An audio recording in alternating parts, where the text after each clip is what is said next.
All right, welcome back to FORTIUS, podcast about the mindset of being a great athlete. Two-time Olympian, Kid Johnson, and today we have the Don, Sean Donnelly, the man, the myth, the Don. Hammer PR of 77:59, Yes, correct. right? As of this, of course, Pan American Games bronze medalist, and you've made a couple other teams, maybe. Yeah. Yeah. Anyway, man. So what's up? Welcome. Thank you for coming on here and doing this with me. Yeah, happy to be here, joining in on the podcast world, expanding the throws community via podcast. Via podcast, I think that's like there are more and more popping up, and I know personally, I mentioned to you like this was last year, maybe. Hell, it might even be 2 years ago.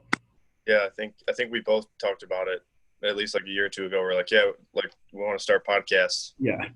And it's now just and then life. I mean, at least that was my excuse. I was like, oh, I got a job, and now I'm training again, blah blah blah blah blah. But yeah, I recently did the one with Khaled or whatever, and like that one was pretty cool, and it got the juice going again. I was like, I'm just gonna do it because at some point you talk about it too much. So, how's life? You're at the center. You're you're pretty deep in training now. Oh, very deep, about as deep as you can get currently.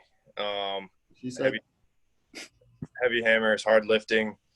Just trying to survive currently. I got probably about another two months of this, I think. I don't know. I'm not planning on opening up my season until Mount Sac, so I got time. I kind of enjoy the training process, so I'm just kind of trying to take it in stride and not drive myself crazy. But Mount Sac is, what's that, April 16, April 18, something like that, probably? I think it's on a Saturday now. It's been on a Thursday the past couple of years since it's been at El Camino, but now that it's back at Mount Sac, it's on Saturday, men's elite. We get our own little special day, I guess. Cool. And it's going to be the only thing going on? Like, there won't be anything inside the bowl or anything? Like, no, it'll be inside the bowl. But I mean, in terms of, I don't know what the exact schedule is, but yeah, like I said, it's going to be on Saturday. I don't know. What about like Long Beach? I don't know what they're going to do with their schedule now, but yeah, so I guess we get to, instead of just being like a forethought in the whole Mount Sac competition, now we're kind of like, hey, let's put them on, a popular day. So we'll see what happens with that. Right. So maybe let's get into like kind of describe like training center life. Like what's, you know what I mean? Well, actually, first, when did you start Hammer, or when did you like kind of realize that like, yeah, I think I might want to pursue this more than, being in school, tossing it around? Yeah, no. So I picked up the hammer my freshman year at Mount Union. That was the fall of 2011. And for my first couple of years of college, I thought I was a shot putter. So I was throwing 53 feet in high school and shot 56, 57 feet my freshman year at Mount Union. So I thought I was a shot putter. I was like I did that weird, stats thing where I went and checked to see where I ranked in the freshmen of the nation. And I was like, I was like, in 4 or 5 years, I could be good at this. And then after a year of injuries and stuff like that, at the end of my sophomore year, I didn't make the Division III national meet in shot put because I was, like I said, all jacked up from injuries. And then, but I kind of picked up the hammer and took a liking to that. And after my sophomore year, I threw 59.70 as, like I said, in Division III with not much support. And after looking at kind of once again doing like weird statistician things that I did, I was like, all right, how close am I to the world record, like as a percentage in shot put versus hammer? And I think I was slightly closer in hammer. And then I was doing some research, like what's the size of the average hammer thrower? And I was like, oh, I'm much more similar to being an elite level hammer thrower in terms of size versus an elite level shot putter, because I'm obviously not 6'5", 300 pounds or anything like that. That was kind of the point where I was like, okay, I'm going to focus on the hammer. And from there, yeah. I'm glad I didn't do that because I'd probably be a javelin thrower or something. Right. Oh man. So But Mount Union, did you just transfer from Mount Union? Were you a graduate transfer? What happened there with Minnesota? yeah, so graduate transfer. I finished my undergraduate degree at Mount Union Exercise Science. Stat out, I guess I couldn't even say like redshirted my outdoor season. I literally was just like, I'm not going to compete this outdoor season in 2015, and saved that last, I guess, season of eligibility to go compete at the University of Minnesota as a graduate student to kind of get that Division I experience as a stepping stone for a professional career, which is kind of crazy because at the time I was throwing 66 meters. So I'm like thinking, you know, to say I'm going to be a professional hammer thrower in the following year or after the following year was kind of crazy, but it was kind of that leap of faith that I guess was needed, I suppose. Yeah, like I mean, so when you did that, were you thinking postcollegiate hammer already? Sort of, yeah. I don't know. I mean, I always wanted to. I mean, I think like everybody has the dream of going to the Olympics. Um, at some point, if you're ever serious about track and field, um, and so like when I made the transfer, it just seemed like the right thing to do at the time. Like I said, it kind of as a stepping stone. I always wanted the Division I experience. I was like, okay, if I can have better teammates and better coaching, and then better facilities and all this stuff, then I can get this much better. And I don't know. I think to go, I think like I said, throwing 66. I was like a couple meters off from qualifying for like a USA meet, so I was like, okay, I can go qualify for USA's. But I didn't. I don't think back then I was capable of making as much progress as I had in that year to go from 66 to 74. I think I was crazy enough to believe it, but I don't know. Like right now, I can't remember thinking like I'm going to go throw 74 meters this next year. Yeah. I think like I'm just going to go see where this crazy journey kind of takes me, and yeah, as training got better and better over that year at Minnesota, then I was like, okay, I can consider a post collegiate professional career in this after I'm done as things are getting better. But yeah, it's big old leap of faith. And that, if I'm not mistaken, the 74 was your season opener or second meet? It was straight up, yeah, season opener. I Okay. was so used to compete, Yeah, and man. it was just a perfect blend of a nice ring, good weather, pretty decent competition, all that stuff kind of came together, and I did some things that most people never do in their lives, which is set an 8-meter personal best, let alone when you're throwing 66 to 74 meters, and it's even crazier. Yeah.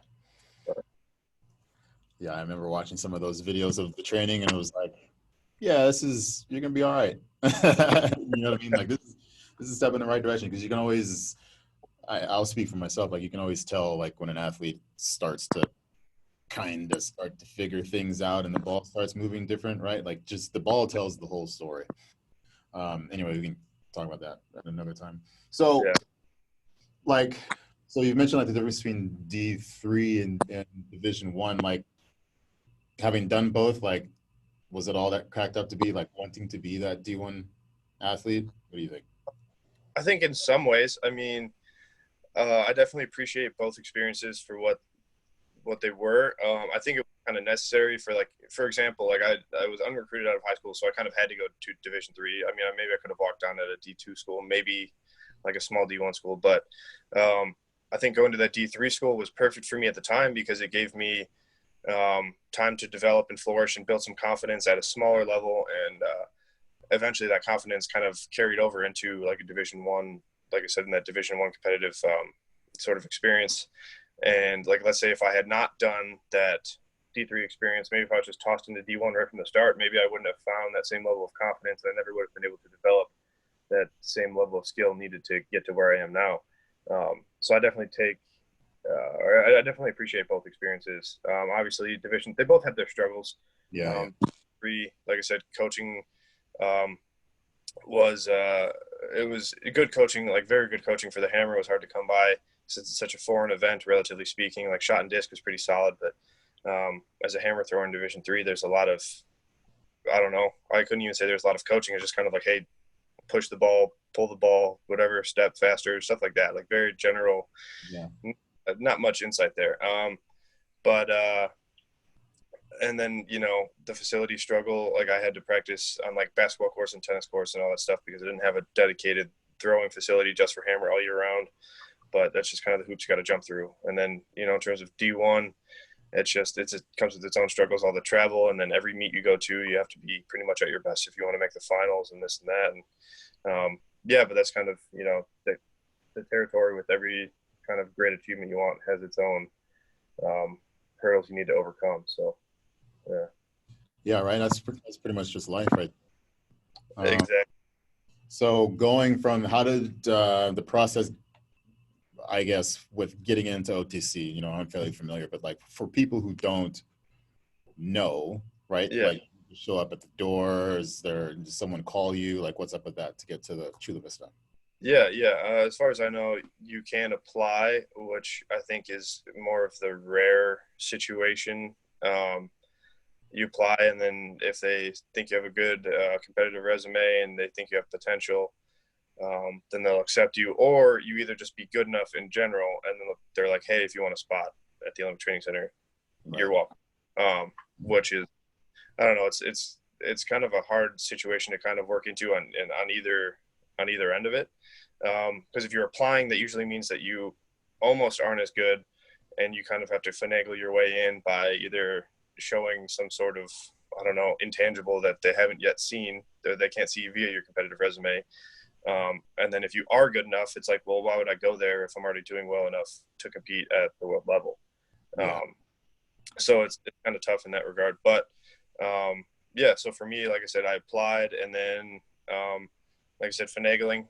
I was out here for a lot of little small training camps. That first year I did Postcollegiate, so I got to kind of show the coach here, John DeGata, I kind of got to show him my, I guess, my capabilities and my potential, and he believed in me enough to kind of get in the ear of the people at USATF, along with, I'm sure, maybe yourself. I'm not sure how that whole situation went, but yeah, so I was able to get an invite via application, and moved out here in the fall of 2017, and now it's going on this is the start, well, halfway through my third year now. So yeah.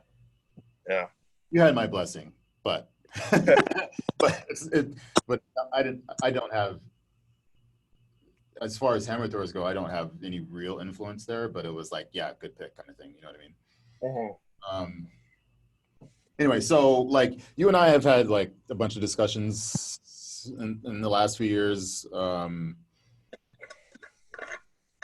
guess, like, what is it kind of that you're getting into now that you think is helping like your training mindset, competitive mindset? And I guess secondly, has that changed previously versus training the actual? Yeah. Yeah, things have changed a lot for me over the years in terms of just all that stuff. You know, when I came out of school in 2016, I was kind of a little bit more hard-headed and rough around the edges in terms of technique and mindset. Obviously, I'm super competitive. I still am, but now I'm starting to learn to kind of detach myself from I guess the external, if you will. Like, so rather than focusing on, all right, I'm going to go throw this distance today in training, or I'm going to go throw this distance in competition, or I'm going to go take first place at this competition, or this and that, I'm becoming much more process oriented, if you will. So like, rather than, especially this past year, like you could definitely tell in my results too. I was much more consistent over 74, 75 meters. And what I was kind of focusing on was, rather than going to a meet and thinking, all right, I'm going to go throw 77 meters.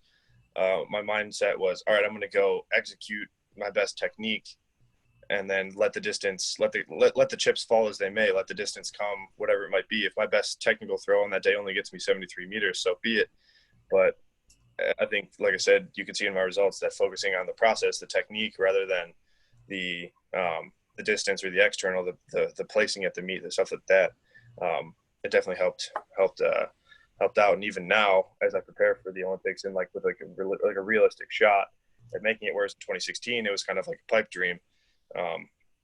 It's kind of just more of the same, where it's kind of detaching myself from the external rewards and all that stuff. I'm trying to more kind of detach my ego from the whole process and just make every day as best as I can, without getting too caught up, like I said, within distances. Like yesterday was probably the worst training day I've had in, I don't know, maybe about a month, 2 months, something like that. And, but you wouldn't have been able to know, you want to notice just based on my demeanor.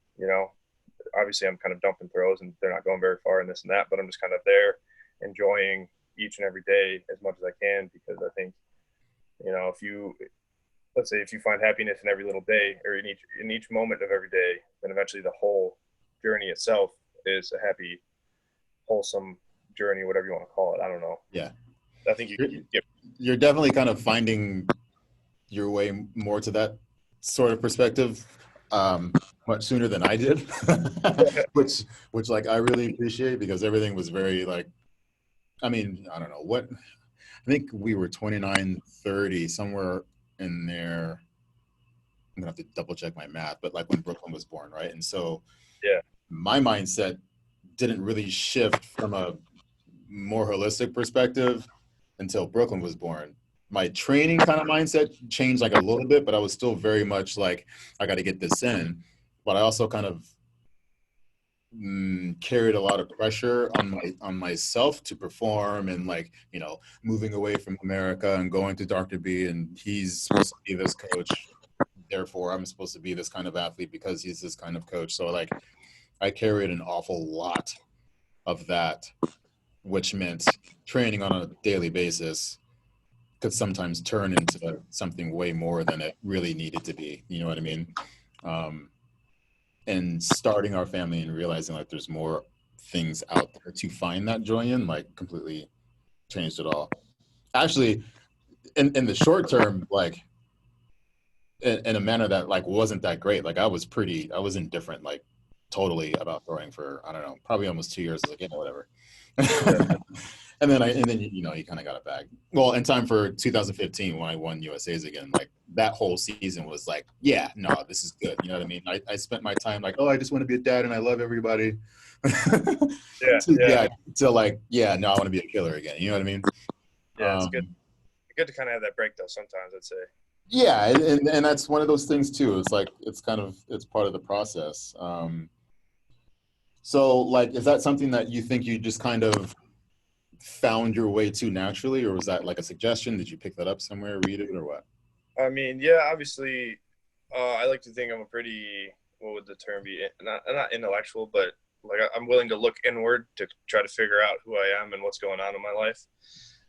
So I just speculate a lot about things that are going on. I read a lot of books and take a lot of lessons from different books and stuff like that, and obviously talk to different people in the sport and even outside of the sport who are successful in their own right. And so like people like you, like as you've kind of been a mentor to me over the past, 3 or 4 years, getting to talk with like you and Lance Steele and Kevin McMahon and Ken Flax and all these different just really good hammer throwers over the years, you kind of get to pick up, I think if you listen good enough, you get to pick up like the little secrets that help them be successful. And that's kind of been my process for getting better, is like I'm always trying to learn as much as I can, especially from people who've done it, who've thrown 80 meters, who've been successful at the Olympics and the World Championships and all that stuff. So just getting to talk to all these different people and being at the training center, being exposed to so many different elite athletes, whether it's hammer throwers or discus throwers or shot putters, they all have different stories to tell. They all have different lessons that they can teach you. So for me, it's just been, kind of talking to these different people and trying to learn as much as I can from them to see and understand their perspective. And I'm able to kind of employ that into my own training and life and stuff like that. So I think that's kind of what has been a big help for me, at least. Yeah, that's great. I think, thanks for sharing. I think that's kind of why, as good as it gets, is probably why the training center is so important, or can be so impactful. I'm not an ad or anything for for the center, but like those, I mean, just having all of those things around, I think in my experience, there is a central kind of core similarity between everyone. Yes. And we can be more specific to hammer, but it's probably all the throws too. And like you said, like the conversations that I've had, both basically asking questions of themselves and other people too, but mostly self. I think those are the ones that carry the most weight. And so in addition to those questions, then you'll start to notice like where there are differences, and those are the kind of things that I think you can pick up and experiment with like yourself and try to see, what's going on here or there. But like, there's a very similar note that Yeah. everyone plays. You know what I mean? Yeah, yeah. The analogy I like to use is we're all baking a cake. It's just a matter of what ingredients you're using. Like everybody's using flour and eggs and I don't know, maybe oil and butter and this and that. It's just like the ratio of the ingredients kind of changed. Like you might use more special strength or weightlifting or plyometric work or whatever, this and that.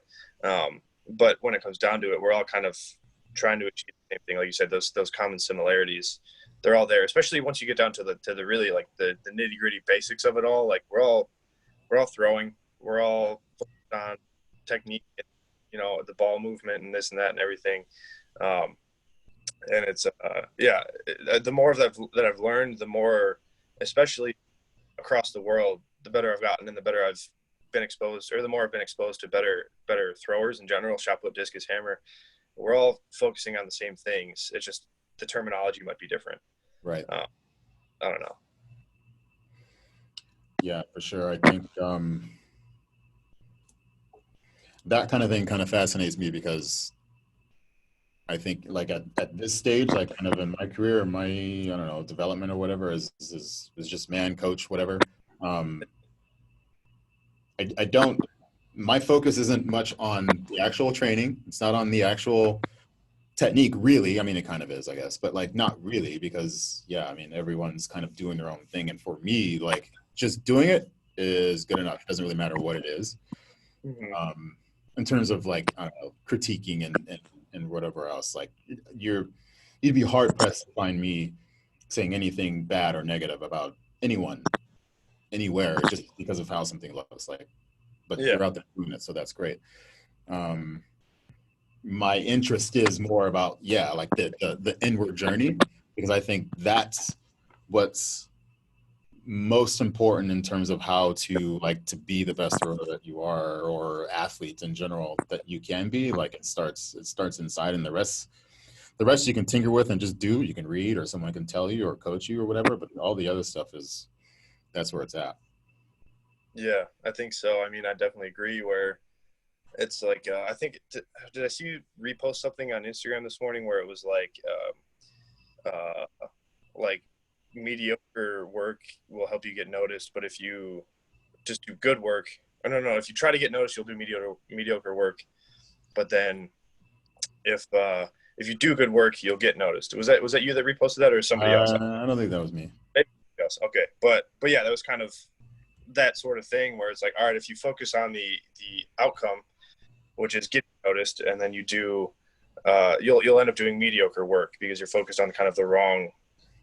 But whereas if you just focus on doing the best work that you can, so like let's say as a hammer thrower, you're focused on making every day once again as good as you can in the ring, in the weight room, you eat right, you sleep well, you conquer your demons inwardly. Then eventually, yes, you will have the results that you want, where you can throw your 70, 80, whatever meters, or you can win that medal, hopefully. um, Once again, it's process versus result kind of thinking, in my opinion. And Yeah, and like and what really makes that so important is simply speaking, if you are process oriented, like your body on the day is going to respond how it wants to anyway. Yeah, yeah, you can try to train for it to be more likely to be in good shape, but like sometimes it just ain't. You know what I mean? And if you're process oriented, yeah, like and your goal is to do your best on any given day, then you can do that. And sometimes that day will produce PRs or season best or just good results, just flat out, right? And sometimes it's going to produce, the worst. But if your process base is like, well, that's gonna yeah, change, like whatever, you know what I mean? And tomorrow it's probably gonna be better, but I'm not gonna, cry myself on the drive home. exactly. I think Yeah, that's an important lesson. yeah, no, to be able to detach yourself from all that, like I said, the results and stuff like that is has been probably the hardest thing for me to learn over the past couple of years, no doubt about it. Especially because last year, like I said, had a pretty solid year, and then to go to USA, I still had a good meet, and then miss out on the world championship team by a couple centimeters. I was like, And all the right, well, deepest hammer meet ever. yeah, it was, it was hard to be able to, I don't know, swallow that whole pill. But it was like, because it was honestly, it was one of those things where I was like, all right, when it comes to the process, like I think I did everything that I could have done. Uh, you know, barring a couple things, like maybe I spent a little bit too much time overseas, this and that. But like when it comes down to it, like I was sleeping right, I was eating right, I was training hard, I was doing everything I needed to do. And then, so when it came to the process side of it, even at the meet, I had the best throw I could have possibly had that day, in my opinion. Like I had the best, like Yeah. an A plus throw. But then sometimes just the cards, the chips, whatever, don't fall in your favor. And like I said, the result isn't there, which is, that's a little heartbreaking in itself, because you're thinking, all right, I've done everything I could and I still did well, but I didn't achieve what I wanted to achieve. And that was um, kind of a life lesson that I guess I learned last year, is that you can do all these things, but it's not a guarantee you're going to achieve your goals. It's just, it kind of maximizes your odds, if you will. Yes. Yeah. Well So put. it's kind of being able to, I don't know, succumb to life's woes. And sometimes, I guess, is part of the process. But I don't know. Obviously, my journey's not over yet.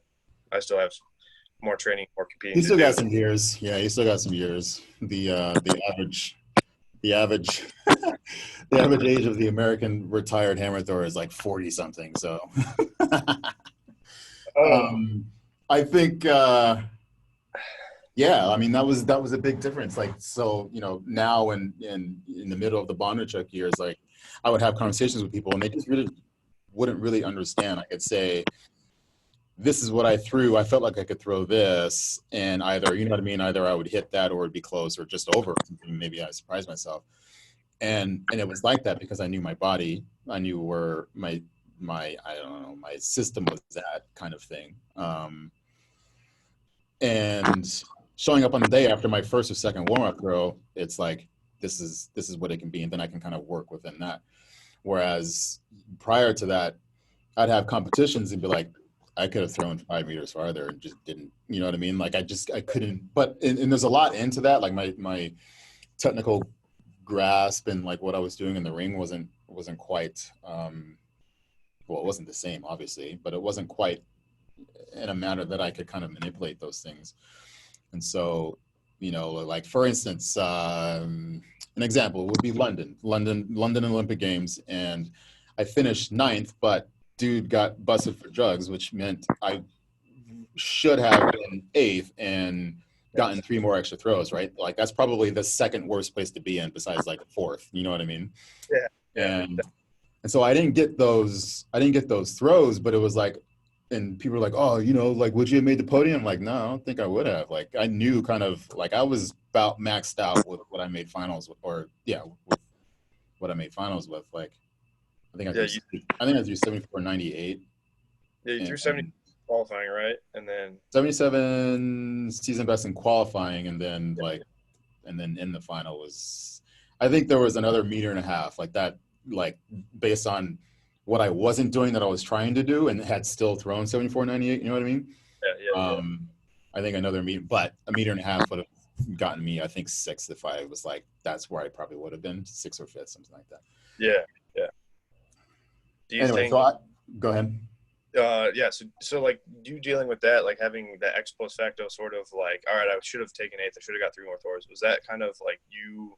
Did you have your own like internal struggles with that, where you're like kind of like, ah, shit, like I should have had that? Were you ever angry about that, or you kind of? I mean, like I know who you are, so No, I actually wasn't. But I had a lot of other things going on because 2011 was the year that it was, and then yeah, I threw the Pan American record at the end of October. I think it was October 27th. I was 79.63 yeah, of 2011, right? So it's like, dude, I'm gonna win a medal, which is why I moved to Kamloops. yeah, And like training's going well. This is it, and I took 8 days off, and we were back training again after Crystal and I actually took like a 4-day like vacation. That was awesome. And yeah, we get home, we're back to the grind, and then of course that was the year that Brooklyn was born, and then things just kind of got screwy, and we couldn't get our finger on and figure out what was happening. But going into that, before things got screwy, I was throwing a distance that led me to believe I was going to throw really, really far, like, really far. Yeah. So the disappointment for me in that moment was more about not throwing as far as, the idea that I kind of figured I was going to throw. Like that throw in October 2011 at Pan Am's would have been silver Yeah. in London. So like that bit was really, really, really tough to swallow. Yeah. The struggles of the season when everything just kind of went to shit, that was pretty tough to swallow. But I finally basically accepted it at training camp. So Yeah. like, I don't know, the first week maybe, or maybe the first couple of days that we got to training camp in Portugal before London, and I was like, because I went there to medal. And Yeah. so my acceptance was like, well, what if I don't? Like, what's so bad about that? You know what I mean? And that was probably the first time that it was the first time that I thought it, because I just wouldn't allow myself to think it. And then B, like accepted it. And then from that moment on, like training camp training was really good. And then, I seasoned best, and that was great. But so, I mean, this is a pretty good segue. I mean, like for you, like what was your most challenging, like psychological moment to date? Yeah. Like I said, kind of mentioned it before, USA's this past year. I mean, previous to that, like in Division III, things were pretty smooth. So I would say that the transfer from Mount Union to Minnesota was like my biggest mental hurdle, because I all of a sudden went from being the big fish in the small pond to being a small fish in almost one of the biggest ponds. So like dealing with that was extremely motivating for me. I kind of prefer to be that kind of dark horse, chip on the shoulder, like, prove yourself sort of mentality. So that's why I think I thrived so much that first year, where I could make like that 8-meter PR. But that was definitely the scariest thing, not just in training, but also in having to move 12 hours away from everything I knew as a human being, like growing up in Ohio to going to Minnesota. If I was small school, Division III to big school, Division I, didn't know anybody, didn't have any friends. So that kind of leap of faith was definitely, up until this past year, was probably the hardest thing I've done. But now, like I said, this past season, USA's, like the entire season was great. And then to go to USA's and place fourth after, I think some people would say I was the favorite. My goal was to go win. Like I thought I had the potential to do so.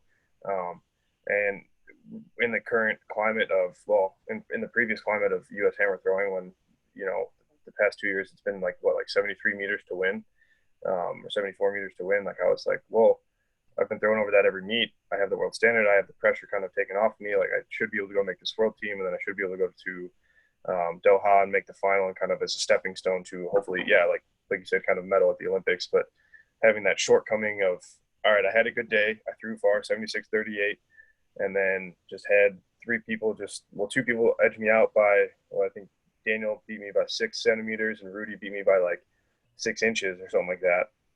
When you're throwing 250 feet, that's so minuscule, and it's almost painstakingly close, where it's like, all right, pull the steel tape or something, Yeah. I mean, Connor, obviously he killed it. So again, it is what it is. And respect to Daniel and Rudy for, like I said, they had their best throws when it mattered. And then, so that kind of was like an ego shattering moment, if you will, to just play it out there. I mean, I remember when I went to go visit Judd in the off season before, and he introduced me to his kids as the #1 U.S. hammer thrower or something like that. And I was like, did it hit you? I was like, oh, I mean, I guess technically, like, sure, I like, if you look at the overall resume, like, yeah, my stuff at USA is a little bit funky because I'm still kind of figuring out how to compete. But to go overseas and compete like I have, I think is makes a statement. And so he said that, and he's like, yeah, and don't ever give that up. And then after this past season of throwing, I had a season best or personal best over the first 5 meets of the year, and I was, like I said, 76, 77 almost every meet. I had developed this kind of ego, I guess, where I was like, all right, yeah, I am the best hammer thrower in the United States right now. And like I said, it's very egotistical to kind of say that, but I believed it. And then so to go to USA's and then have that ego shattered, like in a second, where I could, like I thought all of a sudden I was like, oh, I'm not, and this has kind of been the biggest mental hurdle that I've had to deal with so far, in terms of detaching myself from the process and realizing that I'm more than just a hammer thrower. I'm more than just an athlete, this and that. and that you can't really tie yourself to these, I guess, ego constructs that whatever we may build around ourselves. Absolutely, and that's Yeah. the issue, right? The construct is there to protect you, Yes. and when it's shattered, that shit hurts. Exactly. So like, yeah, I mean, if you can do if you can not, although I mean, I was gonna say if you can not build um that construct, but I don't know if that's not always self-made. A lot of that is Yeah. Yeah. conscious, you know what I mean? Exactly. So yeah, dealing with that was very tough. I mean, I still, I was like high key depressed after that. Like probably the most. It was just a depressive episode. I wouldn't by any means say I was diagnosed with clinical depression, but I was definitely like, man, like why am I doing this? What's going on? Yeah, yeah. You're every day beating the shit out of my body. Everything hurts. You know, I don't get to go have the same luxuries as all my friends. I don't get to go out every weekend and have fun. But then in some regards, I think that's better than just going out and succumbing yourself to the simple or the short-term pleasures in life when we're kind of chasing something more long-term and hopefully more gratifying. But so I struggled with that for probably about 2 months. I still had to finish out my season. I went to Pan Am's, took third with like one of my worst meets. Not worse, like it wasn't by any means, just I wasn't quite in shape. I didn't quite have the right mindset for everything that was going on because of that USA meet, and then still had another meet or another month of training and competing and traveling to deal with that. And injuries kind of set in, and I was just kind of like, oh, I'm kind of over this. And so dealing with that, like where am I at right now in life sort of moment, that existential crisis, if you will, was very tough. But got to spend a lot of time this off season just with friends and family and kind of reflecting on what I've become and who I've become and how I'm, like I said, more than just a hammer thrower, more than just, my social media presence, just like stuff like that. Like I'm still loved for who I am, not just for what I do. That kind of stuff was, it was a hard lesson to learn, but I think it is important for hopefully the next couple of years of whatever I'm doing in life, whether just hammer throwing or starting a business or, starting a family. I don't know. We'll see. But Yeah, yeah, right on. I love you, Sean. All right, so let's finish up here. And so, how do you feel applying like these things now, like to the day-to-day training? And I mean, you haven't competed yet, I would say, with a lot of this additional ammunition that you have. yeah. But how do you feel like on a daily basis with all of this kind of hanging over you versus previous years? Yeah, it's kind of like it's a weird teeter totter. Because most days I'm like just cool as a cucumber. Like I said, if I have a bad day, I'm just like, all right, well, there's tomorrow. There's still something to be grateful for today, and that's like I'm out here doing this. I'm finding joy and happiness in everything I do. But then I'm obviously still struggling with it. Like I said, the teeter totter swings the other way, and I'm like, it's the Olympic year. If I don't do everything I absolutely do like as perfectly as I can, then I'm going to fail and I'm never going to achieve my goals. And like I said, still fighting that ego. But for the most part, I'm getting much better with just, like I said, enjoying the day-to-day process, detaching myself from the results. And then, so hopefully that'll transfer. I mean, like even now, like last year, honestly, yeah, up until this year, every meet that I would go to, I would be like, all right, my goal is to go throw far and go win and kind of assert my dominance, if you will. Whereas this year, like my goal is to, like, up until trials, I'm just kind of like, hey, I'm going to go compete and see where I'm at. But I'm not like worried about throwing, 77, 78, 79, 80 meters. Like, sure, I would hope that I'm in good shape at those meets, but the goal isn't to empty my, what would the term be? I don't know, kind of empty my tank and think like, all right, I need to go hit this PR at this meet right here. Like I already have the Olympic standard, that pressure taken off of me. Like not like it really matters, because once again, you can go to trials and all of a sudden have 5 people with a standard. But yeah, so kind of detaching myself once again from the results. I'm just going to go to these meets as practice, if you will, test to see where I'm at. And then hopefully having that more reserved sort of mindset earlier in the season, I think should benefit me hopefully more later in the season. I don't know. We'll see. Obviously it's all speculation. It's all theory, but based on what I've done so far in the past, we'll see what happens. I don't know. So you think it's been rather effective, like in this, like the training that you've had for like since the fall? Yeah, definitely. I think so. I mean, I feel like I've had less ups and downs this year because maybe I'm putting less stress on myself. But also I'm just, I think, getting smarter in general about what I need to do in training. Like I don't need to, I think this past Saturday was like the first day where I kind of like did something dumb where I was like, okay, I'm feeling good with the 9K rather than just take it easy and groove in good feelings. Like I was like, all right, let's see if I can set a personal best, something like that. You know, I kind of let the ego come out a little bit, and now I'm paying as, you know, the first half of this week was okay. Was it just you out there, or was Marcel out there? Anyone else?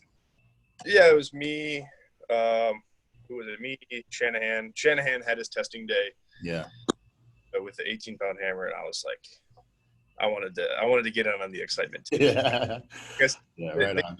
out a little bit, but up until that point, like I've done a really good job of sticking to exactly whatever I was supposed to do for that training day without getting in the way of myself too much. And yes, I think this past week is kind of like a small lesson in like, hey, calm it down a little bit, bud. Yeah. Yeah, you're probably having at least one more of those. Oh yeah, definitely. Like before trials, I mean, you know what I mean? Like in the season, you're gonna have another one, right? You just these little subtle like pokes.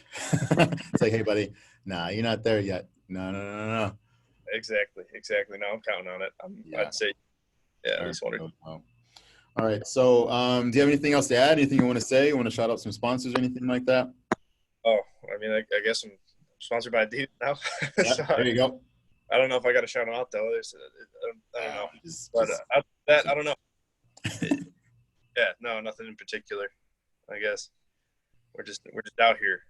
Cool. Yeah. Loving life. All right, man. Right. So everybody, like, if you're enjoying the show, these conversations that I'm gonna be having with throwers and other such people that I find interesting. I hope you find them interesting, but I'm talking to them because I find them interesting. Just so we're clear. So like, subscribe, share, do what you got to do. Sean, thank you for being here.